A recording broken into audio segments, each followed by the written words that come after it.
What if America's story didn't begin in 1492? What if beneath our soil lie traces of forgotten explorers, mysterious stone fortresses and buried artifacts that challenge everything we think we know about the medieval world? Today, we dig into the secrets beneath our feet, the forgotten medieval past of the United States. Most people believe the medieval world happened entirely in Europe, knights, castles, and crusades across the Atlantic. But evidence and legends hint that medieval explorers may have reached America long before Columbus. The problem? These stories have been ignored, dismissed, or buried. Our mission: uncover what lies hidden. They say America's story began in 1492 with sails, ships, and discovery. But what if that story is missing an entire chapter? What if medieval explorers, centuries before Columbus, crossed the ocean and left behind silent traces beneath our feet? From mysterious stone towers in New England to strange runes carved into Midwestern rock, history may be hiding something extraordinary, a forgotten medieval America. For most of us, the word medieval paints a picture of castles rising over green European hills, knights in shining armor, kings and crusaders shaping the destiny of the old world. But across the Atlantic, on a vast continent that would one day be called America, the story was far from silent. While Europe waged wars and built cathedrals, the lands that would become the United States were already home to complex civilizations, monumental cities, and trade networks stretching thousands of miles. Yet between these worlds, somewhere in the mist of history, lies a forgotten connection, a timeline that may have linked medieval Europe to the Americas long before Columbus ever set sail. Our history books tell us that the medieval era, roughly from the 5th to the 10th century, was confined to Europe, the Middle East, and parts of Asia. The Americas, we're told, existed in isolation, untouched until that fateful year, 1492. But what if that timeline isn't complete? What if the medieval world wasn't as small as we've been taught? In the early Middle Ages, from around the year 500 onward, Europe was not a continent cut off from adventure. It was a restless, exploring world. The Vikings had already begun their voyages across the North Atlantic. Irish monks sailed the icy seas in fragile leather boats, seeking the Isle of the Blessed, and Mediterranean mariners, from Phoenician descendants to Arab navigators, whispered of lands beyond the horizon. These weren't myths to them. These were routes, dangerous, yes, but possible. By the 9th century, Norse sagas were telling stories of strange new lands to the west, lands with forests, rivers, and grapes so plentiful they called it Vinland. Historians know that the Vikings reached Greenland and even North America centuries before Columbus. Archaeologists have proven that Leif Erikson's settlement at El Anto Meadows in Newfoundland dates back to around the year 1000. That means the medieval world did touch American soil, at least at its northern edge. But here's where the story deepens and where the timeline begins to blur. Because that Viking contact might not have been a single spark that faded. Some researchers believe those Norse journeys continued southward, perhaps even reaching what is now New England or the American Midwest. Artifacts found in scattered places, from Maine to Minnesota, hint at something far stranger. Evidence that medieval travelers may have roamed far beyond the icy frontiers we imagined. At the same time, across the heart of the continent, native civilizations were thriving. The Mississippian culture, centered at Cahokia near modern-day St. Louis, was building massive earthen pyramids and organizing complex trade networks across thousands of miles. Their world was vibrant, spiritual, and advanced. Imagine then that these powerful nations, the mound builders, the traders, the astronomers, might have encountered visitors from across the sea. The thought challenges the neat divisions we draw between the old world and the new, between 1000 and 1400, while Europe was forging swords for the Crusades and raising cathedrals that touched the heavens. The American landscape was alive with its own monumental creations, and possibly silent meetings that changed both worlds in ways we've forgotten. It's in this gap, this mysterious silence between continents, that the idea of medieval America is born. Not as a fantasy, but as a missing chapter, a timeline that doesn't fit the story we've been told. Because while history remembers the voyages of Columbus and Magellan, It often ignores the possibility that the age of discovery began centuries earlier, during the medieval period itself. The 12th century saw the rise of maritime kingdoms across northern Europe, the Norse in Greenland, the Scots and Welsh along rugged coasts, and the Irish monks still sailing their small boats in search of remote lands. The sea was not a barrier, it was a frontier. Legends began to circulate of lands to the west, lands that offered salvation, freedom, or treasure. Medieval chroniclers dismissed many of these tales as myth, but myths, we know, often carry echoes of truth. So what really happened between 1000 and 1400, those missing centuries before Columbus, when the old world and the new might have brushed against one another? Did Viking descendants or wandering Celtic monks make contact with the native peoples of America? Were there secret expeditions sent out by crusading orders or sailors who followed strange stars beyond the edge of the map? Some scholars suggest that after Greenland's Norse colonies began to fade in the 14th century, small groups may have sought survival further west, perhaps along the coasts of what is now Canada or the northeastern United States. Medieval documents even mention ships blown off course by storms, vanishing into the Western Ocean, never to return. Could some of them have reached the shores of an unknown world and never found their way back? If so, their traces might still be here, buried beneath forests, rivers, and ancient mounds. Not in grand castles or monuments, but in symbols carved into stone, fragments of metal, and legends passed down through generations. These are the clues that suggest America's medieval timeline exists, hidden and scattered, waiting for us to piece it together, because history, after all, isn't just what's written in books, it's what's left behind in the ground, whispered in the wind, or remembered in stories. Somewhere between the fall of Rome and the rise of Columbus lies a forgotten chapter, a timeline that could change how we see both worlds forever. Every great mystery begins not with answers, but with questions carved into stone, buried in the soil, or discovered by accident in a quiet field. Across the United States, from the rocky coastlines of New England to the deep forests of Minnesota and the plains of Oklahoma, strange artifacts have surfaced, relics that seem to whisper of a forgotten age. Their origins are debated, their authenticity questioned, yet they persist as physical echoes of something older than our history books allow. These are the pieces of a puzzle that some say reveal a medieval presence in America long before Columbus ever gazed across the Atlantic. One of the most famous and controversial is the Kensington Runestone.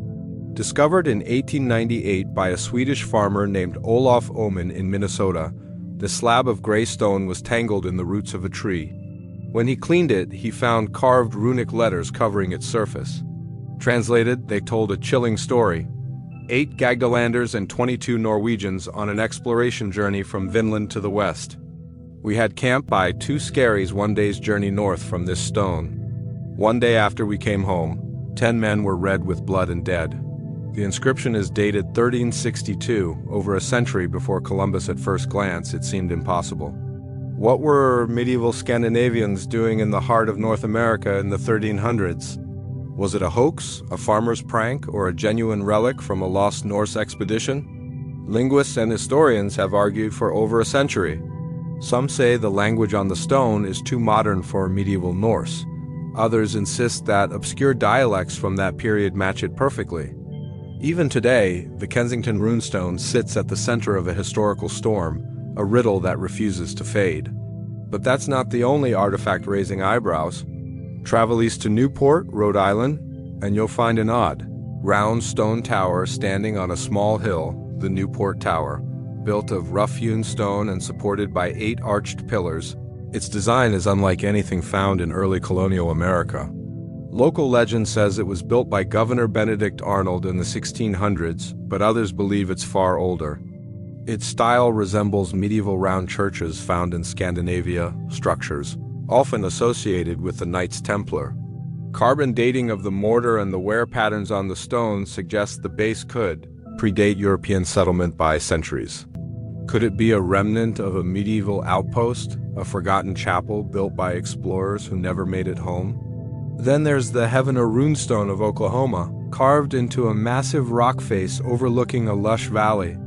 The symbols etched into it resemble ancient runic writing, the same style used by Viking traders and seafarers between the 9th and 11th centuries. Local Choctaw legends speak of strangers with yellow hair who once appeared in the region long before European contact. Some archaeologists dismiss the carvings as a more recent imitation, but others point out the precision of the runes and their similarity to inscriptions found in Scandinavia. The question lingers, who would have carved them and why in a land so far from the known Norse world? In Maine, researchers uncovered what they call the Spirit Pond stones, 3 slate tablets inscribed with both runes and cryptic markings. Found near the coast in the 1970s, they too tell a story in medieval script, referencing voyages and deaths on distant shores. Some experts dismiss them as modern fakes, yet others notice their linguistic links to obscure medieval texts that few could have known in modern times. Could these be fragments of a Norse saga lost to history? Scattered across the New World and then in the Midwest, strange coins and metal relics have appeared in fields and riverbeds, some bearing the designs of medieval Europe and North Africa. In a Kentucky stream, a hammered coin was found resembling a Norse silver penny. In New Mexico, a brass artifact shaped like a cross was discovered near ancient petroglyphs. None of these finds are definitive, but together they paint a haunting picture, a pattern of medieval echoes scattered across the American landscape. Skeptics argue that these artifacts are coincidences, hoaxes, or misinterpretations, yet the number of discoveries keeps growing. Every decade, another object emerges from the soil, another clue that doesn't fit the accepted story. In archaeology, the rule is simple: extraordinary claims require extraordinary evidence. But what happens when extraordinary evidence keeps showing up and no one knows what to do with it? Take the case of the Maine penny, a small silver coin found at a Native American archaeological site in 1957.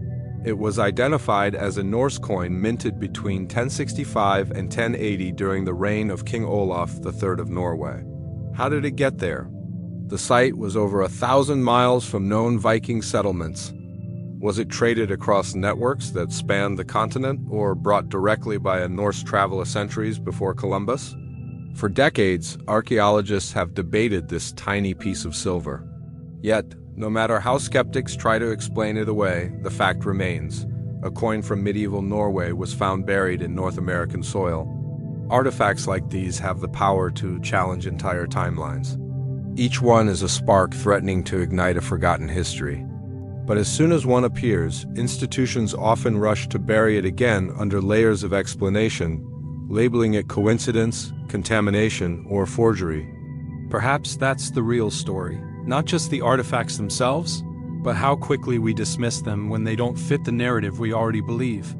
Imagine how many such objects may still be lying beneath our feet. A rusted blade hidden in a riverbank, a carved stone swallowed by the forest, a symbol etched into a canyon wall. Each could be a message from the past, a fragment of contact between worlds. Together they tell us that history might not be a straight line from Europe to America, but a web of forgotten crossings, lost journeys, and silent footprints. These mysterious artifacts, the Runestones, the towers, the coins, might not all be genuine. Some may indeed be misread or even false. But they persist, decade after decade, refusing to fade into obscurity. They stand as reminders that the past still holds secrets and that sometimes the truth of history doesn't wait in museums or libraries, but sleeps beneath the soil, waiting for someone to uncover it. Every legend begins with a journey, a voyage into the unknown, a ship carried by faith, fear, and wind. When we talk about America before Columbus, we often think of Leif Erikson and the Vikings. But the medieval world was full of restless explorers, monks, princes, and knights who looked to the western horizon and wondered what lay beyond. And some of them, according to old chronicles and fading whispers, may have reached the shores of what we now call the United States centuries before the Age of Discovery officially began. One of the most haunting tales among these lost expeditions is that of Prince Madoc of Wales, according to legend. In the year 1170, Madoc, the son of the Welsh king Owain Gwynedd, set sail westward across the Atlantic after a bloody civil war tore his homeland apart. Seeking peace and a new beginning, he and a band of followers disappeared into the ocean, never to return. Yet the story doesn't end there. Native American oral traditions from the southeast United States speak of encounters with fair-skinned men who built stone fortresses and left behind strange weapons. Early European settlers in the 1600s reported finding tribes who claimed descent from pale strangers that came from the east, speaking a language that sounded uncannily like Welsh. Could Maddox and his crew have reached America's shores more than 300 years before Columbus in the 18th century? Explorers like John Sevier and Governor George Rogers Clark claimed to have found ancient stone ruins and strange inscriptions in the American interior that the locals said belonged to the Welsh. Even Thomas Jefferson, fascinated by the mystery, wrote of Welsh Indians said to live along the Missouri River. Modern historians dismiss these tales as myth, a product of romantic imagination, but the consistency of the stories across centuries and regions is striking. If Prince Madoc's expedition truly existed, its survivors may have become part of the native world, their story absorbed into oral history, their culture blending into the wilderness. But Maddox wasn't the only medieval figure said to have reached the western lands. Centuries earlier, in the 6th or 7th century, an Irish monk named St. Brendan the Navigator set sail into the Atlantic with a small group of followers in a leather-clad boat known as a curragh. Medieval manuscripts describe his journey vividly, how he and his monks traveled west, encountering islands of fire and mist, and at last reaching a promised land of saints. The tale was long dismissed as pure allegory, a spiritual fable meant to inspire faith. But in the 1970s, explorer Tim Severin built a replica of Brendan's fragile boat and successfully sailed it from Ireland to Newfoundland, proving such a voyage was possible using medieval technology. Could St. Brendan have been the first Christian to set foot in North America nearly 1,000 years before Columbus? If he did, he wasn't alone in his quest for lands beyond the horizon. During the later Middle Ages, as the Crusades raged across Europe and the Holy Land, the spirit of exploration took on a different face, that of secrecy and faith intertwined. Some stories claim that members of the Knights Templar, after their order was suppressed in 1307, fled across the sea with ships laden with treasure and sacred relics. These ships vanished into legend, said to have sailed west into the Atlantic, seeking refuge in lands unknown. In North America, curious traces of Templar symbolism have been found, crosses carved into rocks, architectural designs echoing medieval chapels, and cryptic engravings that resemble Templar codes. One of the most intriguing claims centers around the Newport Tower in Rhode Island. Some researchers suggest it was built not by colonial settlers, but by surviving Templar knights who reached America and established a secret refuge. Though no direct proof ties the tower to the Templars, the resemblance to their round churches in Europe is uncanny. If true, it would mean the remnants of a medieval order, hunted and outlawed, may have found sanctuary on American soil more than a century before Columbus. Other whispers from the medieval world speak of fishermen from Basque, Breton, or even Portuguese ports who crossed the Atlantic long before official maps recorded the way.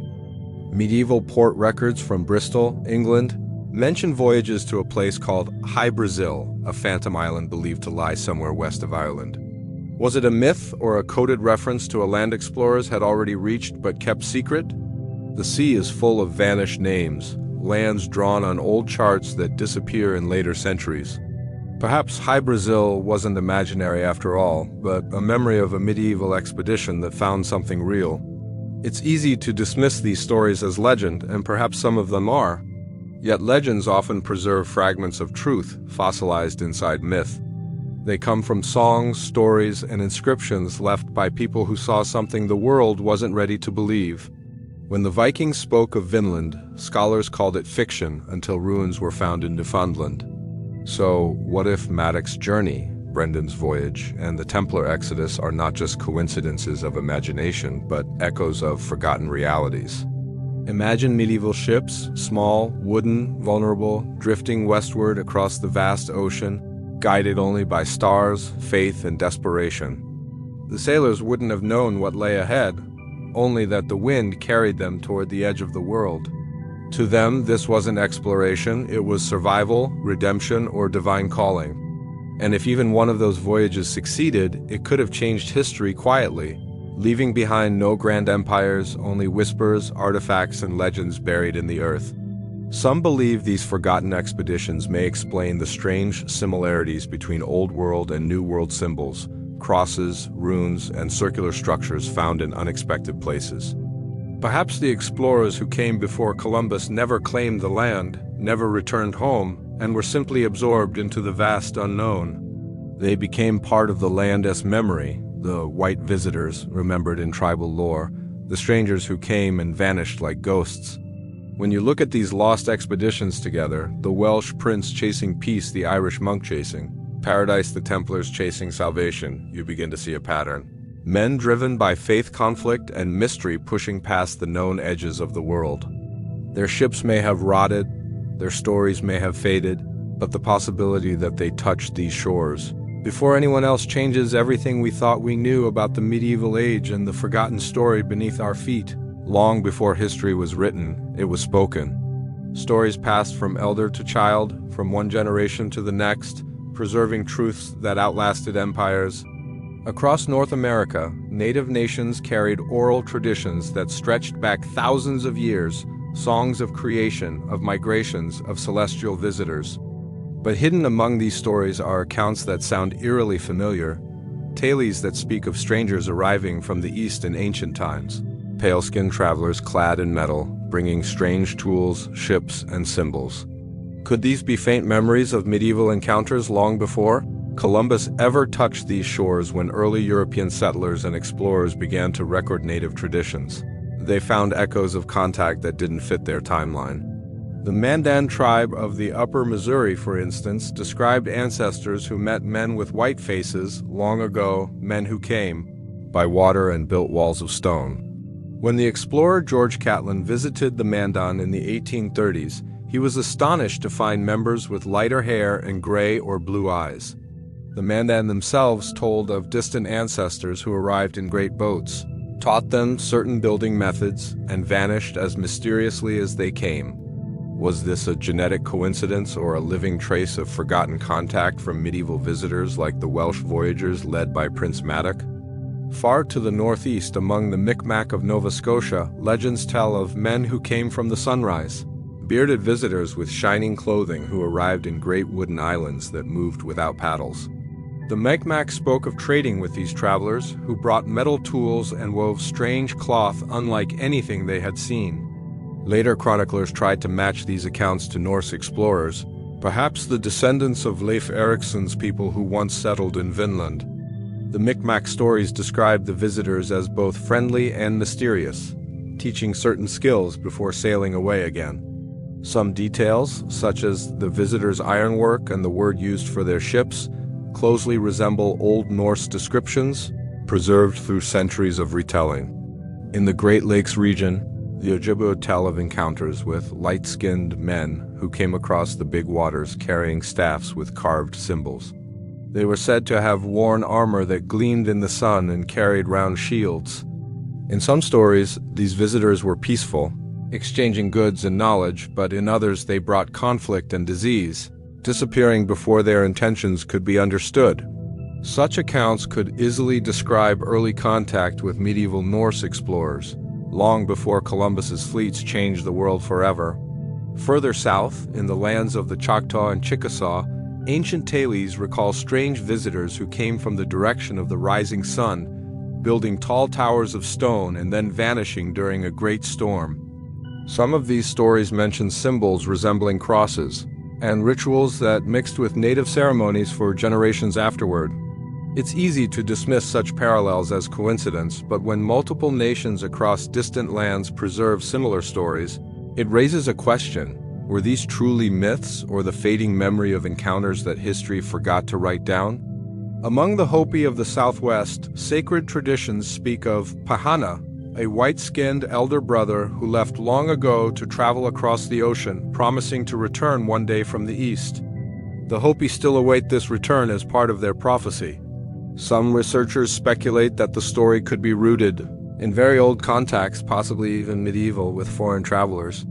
The Hopi word Pahana has been compared by linguists to ancient terms from other continents, though the connection remains mysterious. Still, The story of the lost brother mirrors countless tales of travelers who disappeared beyond the horizon, never to return, leaving only legends behind. If these stories truly preserve memories of medieval contact, then somewhere in their details lies a record of how those encounters unfolded. Did explorers from Europe, Vikings, Celts, or even Templars walk among these ancient nations, exchanging language, faith, and craftsmanship? Some native oral histories mention visitors who carved symbols into stone, who built circular towers, who left iron blades and ship fragments behind. Others recall battles with men who came from the sea, bringing thunderous weapons and dying in strange sickness. These could easily be distortions of first contact, filtered through centuries of retelling. But they might also be true memories, the last echoes of the forgotten medieval age in America. When archaeologists began uncovering artifacts like the Kensington Runestone or the Heavener Inscriptions, some indigenous elders pointed to their own stories, saying that their ancestors had spoken of such markings long before any modern discovery. They said the stones were not foreign, but part of the land's history, left by visitors who came, learned, and vanished. If this is true, then the legends aren't just folklore. They re-oral archives of encounters that happened long before written records began. Imagine the meeting itself. A Viking ship drifting to shore after weeks at sea. Warriors in chainmail stepping onto sand where no European foot had ever landed. And there, waiting in the forest, were people who had lived on that land since time immemorial, skilled hunters, builders, and astronomers. The two groups study one another in silence, each seeing the other as something divine, dangerous, or destined. For the explorers, this was a new world. For the natives, it was a visitation from beyond the horizon. And from that moment, both sides carried away stories that would echo for centuries. Those echoes still live in native languages. Words describing ships, armor, and foreign metal appear in oral traditions long before sustained European colonization. Songs speak of floating islands of wood, of faces pale as the moon, of iron birds that could not die. Some of these songs are thousands of years old, preserved like ancient scrolls hidden in the living memory of the people. When anthropologists began comparing these oral histories to the timelines of early European exploration, the results were unsettling. The stories were older than Columbus, older even than the age of maps. Across time and distance, a pattern begins to emerge, the kind of pattern that history often overlooks. A thread connecting the Norse sagas of Vinland, the Celtic myths of far Western Isles, and the Native American stories of strangers from across the sea. Perhaps these weren't separate tales at all, but fragments of a shared past, like broken pottery pieces of a single ancient vessel. Each story by itself is small, maybe even unbelievable. But when you place them together, the picture that forms is too consistent to ignore. The problem is that oral traditions are living things. They change, adapt, survive. Historians often dismiss them because they lack the hard certainty of ink on parchment. Yet for cultures that did not write their histories in books, these stories are the archives. They are evidence spoken and remembered. And in those memories lies a truth that written history has forgotten, that the old world and the new may have touched long before Columbus, and that the people of this land remembered it not with maps or monuments, but with stories carried in their hearts. History is not just written in books. It is carved into the earth, hidden beneath our feet, waiting for someone curious enough to look. Across America, far from the great cities and modern highways, the soil hides strange clues, stones that don't belong, structures that seem older than they should be, and carvings that speak a language no one remembers. Archaeology has a way of humbling us. Every time we think we understand the past, the ground offers up something that doesn't fit. And when it comes to the idea of a medieval America, those clues have been quietly surfacing for decades. In the forests of Maine, archaeologists have uncovered stones arranged in deliberate patterns, forming low walls and chambers that resemble European megalithic designs. Some call them colonial root cellars, but others notice their precise alignments with solstices and lunar events, a design feature more common to ancient or medieval stonework than to practical storage structures. Among them, inscriptions appear in odd runic or script-like patterns, worn by time but still visible. Locals whisper that they're the work of early explorers, left centuries before the first colonial settlers arrived. Travel west to Minnesota and you'll find the region that has long fascinated both believers and skeptics, the area surrounding the Kensington Runestone. Beyond the famous stone itself, explorers have uncovered strange carvings on boulders, fragments of iron tools, and even remnants of what appear to be fire pits dating to the 1300s. Soil analysis has shown traces of human activity far earlier than colonial expansion. Yet, every time such evidence appears, it's often dismissed as coincidence, contamination, or the result of later settlers. Still, piece by piece, the evidence keeps turning up, small, scattered, stubborn. In Oklahoma, carved into a cliff face above the valley floor, lies the Heavener runestone, etched with symbols that resemble medieval Norse runes. For generations, it was treated as a local curiosity, a mysterious relic with no explanation. Later, archaeologists discovered nearby stones bearing similar markings, suggesting that it wasn't a single carving but part of a larger site, possibly a message, a marker, or even a boundary. The rock's weathering suggests great age, and while the debate rages on about its authenticity, its presence has changed how we think about what might have been possible for medieval voyagers. Even more intriguing are the so-called Newport Tower in Rhode Island and the mysterious site at Westford, Massachusetts. The Newport Tower, with its round arches and central pillars, resembles medieval church architecture found in Europe. Local folklore ties it to early colonists, but the stonework tells another story. Its mortar and design are distinctly non-colonial. Some believe it may have been a medieval structure, possibly linked to Norse or Templar builders who ventured here centuries earlier. In Westford, a weathered carving on a boulder known as the Westford Knight shows the faint outline of a sword and the crest of a knight, features some claim match, 14th century Scottish designs. Skeptics call it a natural pattern, but those who've studied it up close describe deliberate chisel marks, evidence of human hands. In the Deep South, along riverbanks and mounds once built by ancient native civilizations, metal artifacts have occasionally emerged that don't belong to the known record, iron fragments, rivets, and blades that predate known European contact. Some have been lost to time, others quietly taken to private collections, dismissed as fakes or anomalies. But archaeologists who've studied them note something unusual: the metallurgy. In some cases, matches techniques used in Northern Europe during the Middle Ages.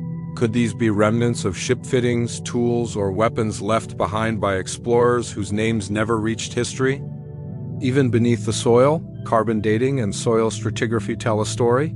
In several sites across New England, objects have been found embedded in layers that date centuries earlier than Columbus's arrival. These findings are often pushed aside, labeled as contamination because they don't fit the accepted timeline. But if the dating is correct, then these artifacts, from coins to metal shards to carved stones, belong to a forgotten age of exploration. The problem isn't the lack of evidence. It's that the evidence doesn't fit the story we've been taught. On the coast of Maine, an excavation uncovered the remains of a wooden structure buried beneath layers of peat. Radiocarbon tests placed its age around the 14th century, centuries before European colonists built their first homes there. The beams were cut with iron tools, shaped using techniques consistent with medieval carpentry. Nearby, fragments of pottery with European-style glazes were unearthed. Were they brought by traders? Or left by shipwrecked explorers who never made it back across the sea? Each of these discoveries alone can be explained away: a coincidence, a modern intrusion, a misread artifact. But when taken together, they start to form a pattern, a quiet, persistent rhythm beneath the official history. It's as if the soil itself remembers what the textbooks forgot. And while the academic world often demands perfect proof, history rarely gives us that luxury. It gives us fragments, hints, trails, whispers. Archaeology's greatest challenge is deciding which whispers to follow. There's something deeply poetic about these clues. A runestone half buried in moss, a coin turned up by a farmer's plow, a tower standing silent on a hill. Each one speaks in a language of stone and time, saying, "We were here." The deeper you dig, the more it feels like America's past is layered, overlapping, full of erased chapters. Beneath the official narrative of discovery lies another, one built not by kings and empires, but by wanderers and survivors, their stories lost to the waves. Some archaeologists now argue that we've barely scratched the surface, literally. New ground-penetrating radar and LIDAR scans are revealing buried structures across the continent that could hold answers. In places like Oklahoma, Maine, and even Arizona, hidden formations have been found that don't match native architecture or colonial design. Some align to medieval mapping systems with compass directions consistent with Norse navigation. If confirmed, these could represent some of the earliest European constructions in the Americas, hidden under centuries of soil and silence. And what about the underwater clues? Along the eastern seaboard, divers have found ship timbers and iron fittings embedded in the sand, older than any recorded colonial wreck. Off the coast of Nova Scotia, strange stone formations rest beneath the waterline, possibly old moorings or harbor structures, suggesting human activity before sea levels rose. Could these be remnants of forgotten medieval voyages, outposts that vanished when their builders never returned? Every spade of earth, every unearthed stone tells us that the past is more complex than we imagined. The traces of something medieval, not mythic, but tangible, lie scattered through America's soil, waiting for open minds to piece them together. The more we uncover, the more it seems that beneath our modern world, another story sleeps, a story of travelers who crossed oceans, left marks in the earth, and disappeared into legend history. As we know it is a framework, a collection of stories we've agreed upon. It's the tale we tell ourselves about who we are, where we came from, and what paths brought us here. But what happens when new evidence challenges that foundation?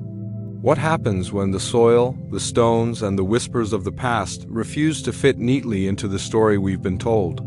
The possibility of a medieval America in America touched by explorers long before. Columbus forces us to look at history not as a straight line, but as a web of lost connections. Imagine for a moment that the narrative we learned in school, the one that starts in 1492, is just one version of the truth. What if the true origins of America's global contact stretch back hundreds of years earlier into a forgotten chapter of the Middle Ages? That's the question scholars, independent researchers, and archaeologists are daring to ask. And their findings, scattered across this vast continent, hint that our ancestors may have known much more about this land than we ever imagined. Let's begin with the evidence that keeps resurfacing, defying dismissal. The Viking settlements in Newfoundland, for example, are no longer speculation. L. Ance O. Meadows stands as solid proof that Norse explorers reached North American shores around the year 1000, nearly 500 years before Columbus. Yet that's just the tip of the iceberg. Oral traditions from various indigenous tribes tell of encounters with pale-skinned sailors arriving in longboats, bringing strange metal tools and woven cloth. For centuries, these tales were treated as folklore, but what if they were the preserved memory of real contact echoes of medieval visitors from across the Atlantic? Now, combine these oral histories with the archaeological clues found deep in American soil, the Runestones in Minnesota and Oklahoma, the Newport Tower in Rhode Island, the Norse-style iron fragments in New England, and a pattern begins to form. Could these be remnants of travelers from Greenland, Iceland, or even Scotland voyagers who pushed further south and inland, mapping rivers and coastlines unknown to their world? If so, then medieval America wasn't empty wilderness. It was a meeting ground of civilizations, a crossroads of stories waiting to be rediscovered. But the implications go even deeper. If contact happened during the medieval era, it changes everything about how we view the rise of the modern world. It means exploration didn't suddenly begin with the Renaissance, it was part of an older, ongoing human drive. It means that while Europe was emerging from the Dark Ages, some of its boldest souls may have already crossed oceans, leaving their mark on a distant land. It means America was not discovered, it was remembered, forgotten, and rediscovered again. And then there's the question of why this story faded from memory. If medieval Europeans really reached the Americas, why didn't their journeys reshape history the way Columbus did? Perhaps the answer lies in timing.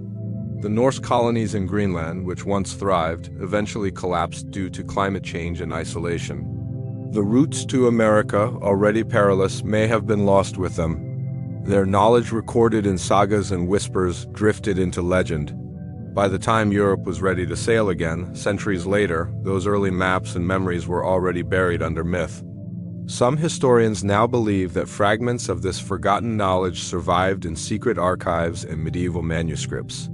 Ancient Portolan maps, drawn before the Age of Discovery, depict coastlines that seem strikingly similar to parts of North and South America.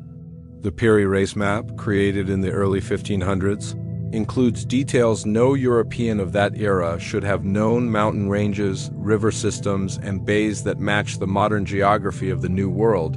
Could these have been copied from older sources' records of medieval voyages erased by time? If that's true, it means our history is incomplete, not because the evidence is missing, but because we stopped looking for it. Every civilization builds its identity on the stories it chooses to tell. Europe chose to remember Columbus because his voyage reshaped power, trade, and empire. But the smaller, earlier journeys, the quiet, fragile ones that didn't end in conquest, were allowed to fade. They didn't fit the narrative of triumph. And yet, they might hold the key to a more honest understanding of how interconnected the world really was. When we talk about rewriting the American origin story, we're not erasing what came before, we're expanding it. We're acknowledging that this continent has a deeper memory than our textbooks allow. The native civilizations who thrived here long before any ship crossed the Atlantic were not isolated, they were aware, adaptive, and in some cases perhaps already exchanging ideas and artifacts through unexpected networks. Reconsidering medieval contact doesn't diminish their story. It enriches it, placing them within a truly global narrative. Consider how this changes our perception of the medieval world itself. The Middle Ages are often portrayed as static, isolated, a time of castles, plagues, and superstition. But what if they were more dynamic than we think? What if medieval Europe was full of explorers, traders, and dreamers, some of whom dared to sail past the edges of known maps? What of the same age that built cathedrals also launched voyages that reached an unknown continent? It would mean that medieval humanity was far more adventurous, far more connected, than our history books have ever given it credit for. This isn't just about correcting dates, it's about rediscovering curiosity. It's about realizing that human beings, in any age, have always sought the horizon. It's about seeing history not as a museum of fixed facts, but as a living story still being written. Every new discovery, every artifact, every runestone, every ancient coin unearthed in American soil adds another sentence to that story. But rewriting history isn't easy. It challenges institutions, confronts long-held beliefs, and unsettles the comfort of what we think we know. It requires us to accept that the truth may be messier and more fascinating than our simplified versions of the past. Yet, if we ignore these clues, if we dismiss them simply because they complicate the narrative, we risk silencing voices that have waited centuries to be heard. Across this vast land, the remnants of a medieval America still linger in stone towers, forgotten carvings, and unexplained artifacts. They're not just curiosities. They are questions, carved into the earth, asking us to look again. What if the story of America didn't begin with discovery, but with rediscovery? What if our understanding of who came before is only half complete? Archaeologists, historians, and explorers are now beginning to revisit these questions with fresh eyes and new technology.